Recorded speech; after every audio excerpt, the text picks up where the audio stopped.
Teman-teman pernah mancing di danau? Ikan di permukaan itu mudah tertangkap, tapi ikan yang di dasar sering lewat tanpa tersentuh pancing, tidak tersentuh jaring. Nah, sistem pajak kita ini juga seperti itu. Mereka yang mudah dilacak di permukaan justru yang paling sering ditarikin.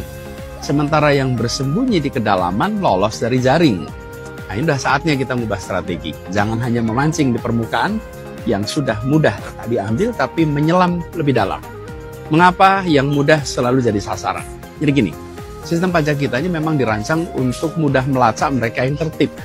Pegawai dengan slip gaji, UMKM dengan pembukuan rapi, pekerja lepas yang rajin laporkan penghasilan. Mereka ini seperti ikan di permukaan, terlihat jelas, mudah dijangkau. Jadi ketika negara butuh tambahan penerimaan, solusinya hampir selalu sama, menambah beban bagi yang sudah patuh, atau menaikkan pajak untuk publik luas seperti PPN atau PBB. Padahal beban ini justru yang paling mencekik kelas menengah ke bawah. Jadi keluhan ini sangat wajar.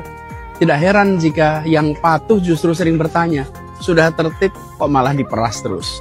Gaji yang dipotong rutin, belanja yang dikenai PPN, bayar PBB naik. Sementara yang bersembunyi di kedalaman tetap aman-aman saja. Menaikkan PPN atau PBB saat kebocoran masih besar, masih menganga adalah prioritas yang keliru. Yang rugi siapa? Ya rakyat biasa seperti kita-kita semua. Ini sudah saatnya menyelam ke dasar. Nah, di kedalaman ada ikan-ikan besar yang lolos. Mereka yang sengaja menyembunyikan transaksi, memanipulasi faktur, memindahkan keuntungan ke negara lain, itu semua dikerjakan untuk menghindari pajak. Nah, secara global, praktek seperti ini menggerus ratusan miliar dolar penerimaan setiap tahunnya.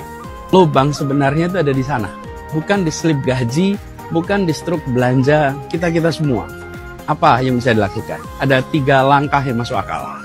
Pertama, permudah yang patuh, persulit yang nakal. Bukan malah menambah beban bagi yang sudah tertib. Yang kedua, maksimalkan kerjasama internasional untuk melacak transaksi lintas negara yang selama ini sulit dijangkau. Ketiga, perbaiki sistem deteksi supaya yang sembunyi di kedalaman bisa terjadi. Jadi rumusnya sederhana, tutup kebocoran dulu, baru bicara penambahan beban. Lalu penguatan pengawasan itu jauh lebih efektif daripada sekedar menaikkan tarif. Dan hasilnya bisa langsung kita rasakan lewat pelayanan publik yang lebih baik. Ketika yang patuh terlindungi dan yang nakal ditertibkan, maka kita bisa mengatakan bahwa pajak kita berkeadilan.